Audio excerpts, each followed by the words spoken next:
The fifth week of the strike gripped New York in an iron fist of ice. The city, usually a creature of restless, frantic energy, had slowed to a numb, grinding halt, and the breath of every living soul was a visible plume of desperate cold. For the families huddled in the tenements surrounding the Thorne Industrial Works, the winter was no longer a season, it was an enemy. Anya O'Connell woke to the sound of her own teeth chattering. The small, coal-fired stove in the corner of the room had gone dead hours ago, leaving the air brittle and thin. She pulled the threadbare quilt higher over her sister, Maeve, whose cough had taken on a wet, rattling sound that worried Anya more than her own hunger. Outside, the Lower East Side was a monochrome landscape of soot-stained snow and despair. The Thorne Works, the hulking brick fortress that had once provided their meager living, now stood across the frozen street like a silent, indifferent monster. 57 families, nearly 400 souls, had walked out 5 weeks ago, demanding a 50-hour week and a small bump in wages. Mr. Silas Thorne, Frederick's father, had responded with the cold precision of a ledger entry: no. Anya dressed quickly, pulling on 3 layers of patched petticoats and a heavy borrowed shawl. Her breath frosted instantly in the air. Their pantry was reduced to a half loaf of stale bread and a few shriveled potatoes. Supplies meant to last the week, but starvation was an impatient guest. The union's meager relief fund had dried up last Monday. The police patrols, bolstered by private Thorne security, had become a constant, menacing presence, their polished boots crunching hostilely on the frozen pavement. The hope that had burned so brightly on that first day of the strike was now nothing more than an ember buried deep beneath the ashes of fear and cold. "Anya," Maeve whispered, her voice frail, "is it market day?" "Not today, a store," Anya murmured, placing a cool hand on her sister's forehead. "But I'm going to the soup kitchen. We'll have a bowl of hot stew and tea." It was a lie. The soup kitchen had been forced to close 2 days prior, the charity funds blocked by Thorne's considerable influence. But Anya had another source of warmth she needed to seek, a source that both sustained and tortured her. The meeting was held not in the usual back room of the tavern, which the police now watched religiously, but in the echoing, abandoned crypt of an old, defunct Presbyterian church near Canal Street. The air was thick with the smell of damp stone, unwashed bodies, and the shared desperation of men and women who had run out of options. Anya, though only 22, was known for her steady nerve and sharp mind. She stood near the rear, listening as Timothy O'Malley, the union organizer, paced before the huddle of shivering workers. "He starves us," O'Malley's voice boomed, bouncing off the vaulted ceiling. "He lets our children freeze. Silas Thorne cares more for his damned coal shipments than the lives of the people who make him rich. We cannot wait for pity. Pity is a rich man's luxury." A low, guttural murmur of agreement rose from the floor. Their faces were drawn, their eyes hollow with exhaustion and cold. A man named Frank, his hands blackened and scarred from the furnaces, rose unsteadily. "Tim, we're done. My boy Jimmy, he's got the fever. We have to go back. We have to." "Go back?" O'Malley shouted, slamming a fist against a stone pillar. "To what? To 16 hours a day? To wages that buy a coffin before they buy a doctor? We stood out here for 5 weeks. We are at the precipice, friends. He is watching to see who breaks first. We have to push back. We have to show him we have teeth." He held up a small, dark bundle. "The Pinkertons won't care about our suffering. We need something they understand. Retaliation." The bundle was a coiled length of wire and something that looked suspiciously like a stick of dynamite. A collective gasp rippled through the crypt. Anya felt a cold dread, worse than the January wind, settle in her stomach. Violence would be the end of them all. It would justify Thorne's brutality and crush the Union forever. She pushed forward, her voice surprisingly strong. "Tim, put that away. That is what he wants us to do. He wants us to be criminals, not working men. You give him that, and he brings in the military. Our fight is honest. It must stay honest." O'Malley turned, his face tight with anger. "And what does your honesty buy you, Anya? A frozen bed and a hungry mouth? You talk of honesty, but you're the one who still slips off to meet the master's son." The accusation hung in the stale, frigid air, heavy and sharp. All eyes turned to Anya. She felt the sudden, burning shame of her secret meetings with Frederick Thorne. Anya said, meeting O'Malley's gaze steadily, refusing to deny the truth of her trysts. "He hates what his father does. He has leverage we have yet to use." Anya knew that was only half the truth. She met Frederick because a part of her still clung to the warmth of his presence, to the illusion that class could be forgotten in the cold, neutral spaces they carved out for themselves.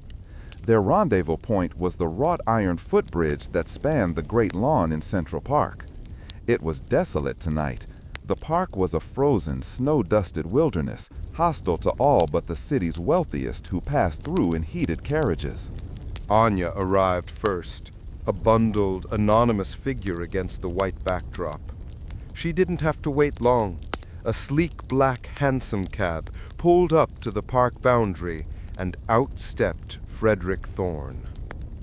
He was dressed impeccably, a heavy wool greatcoat, a silk scarf, and kidskin gloves.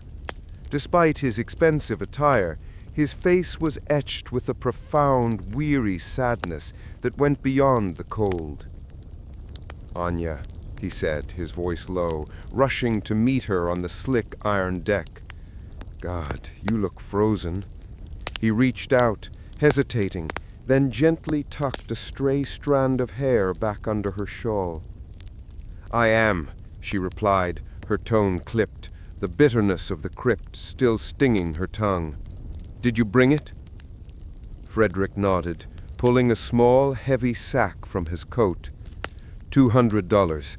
I had to sell my mother's watch. It's not much, but it'll pay for coal and flour for a week." Anya didn't touch the sack. The gold coins gleamed cruelly in the moonlight. "Charity, Frederick. Is that all your fortune can buy?" "It's not charity," he insisted, pulling her towards the shadows of the railing. "It's a lifeline, Anya. Your people are starving. They are going to break. I saw my father today. He's arranged to bring in workers from Philadelphia under armed escort. If they strike now, the papers will call them heroes. If they attack the police, they'll call them anarchists, and the city will let them be slaughtered. And if they go back, what does your father offer them then?" Frederick looked away, staring out across the frozen expanse of the park toward the distant glittering lights of Fifth Avenue. "He offers them their old wages. He offers them food. He offers survival."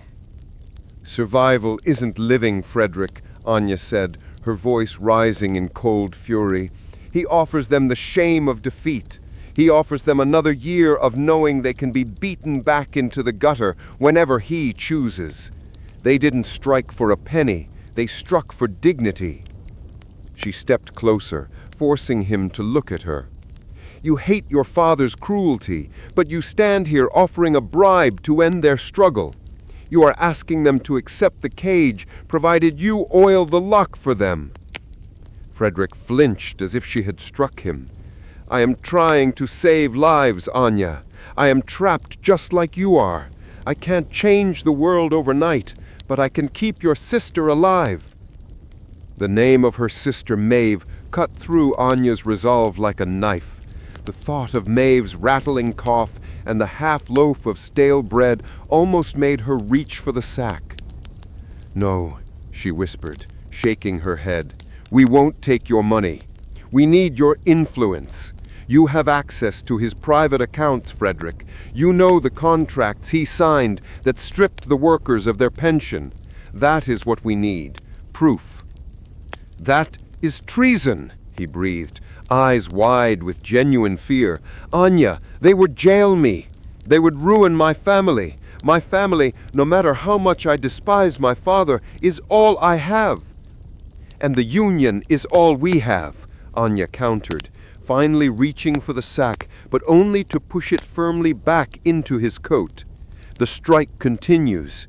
Tell your father that, and tell him that the secrets of the Thorne legacy, secrets buried deep in your father's gilded life, will not stay buried forever. The walk back to the tenement was agonizing. The brief, furious warmth of the confrontation with Frederick had fled, leaving Anya colder than ever. As she reached their alleyway, a desperate commotion erupted near the front door. A crowd had gathered, their low, mournful cries blending with the wail of a heartbroken woman. Anya pushed through the throng. Mrs. Doherty, our neighbor from the second floor, was kneeling in the snow, her small, emaciated body rocking back and forth over a still, covered figure. "It's little Finnegan," someone whispered. Anya. "He caught the pneumonia. It was the cold, Anya. The fever. He just couldn't fight it." Finnegan Doherty was 8 years old. He had been a pale, skinny child even before the strike, but the hunger and the relentless cold had finally claimed him. He was the first life that the winter of discontent had officially exacted from the community. The sight of the small body wrapped in a fraying blanket, lying still amidst the frozen sludge, shattered the last fragments of Anya's doubt. All the philosophical debates, all the moral compromises, all the lingering feelings she held for Frederick, they vanished, incinerated by the cold, stark reality of death. She looked away from the body, past the grieving mother, past the terrified faces of the remaining children. She looked towards the distant, towering mansion of Silas Thorne on Fifth Avenue, a beacon of obscene, oblivious warmth. Frederick had offered survival. His father had offered the shame of defeat. The strike had just demanded its first martyr. Anya turned and walked not to her door, but back toward the church crypt. The money Frederick offered, the plea for peace, the fear of violence, it all seemed trivial now. They had crossed a line that could not be uncrossed. She knew what she had to do now. She knew what weapon was needed to fight the winter, and it wasn't the dynamite O'Malley had held, nor the charity Frederick had offered. It was the information, the proof, the secret that lay hidden beneath the gilded sky. The winter was a time of cold, but Anya felt a growing, dangerous fire in her heart. She would take the information, no matter the cost to Frederick, no matter the treason, for the winter of discontent had just begun.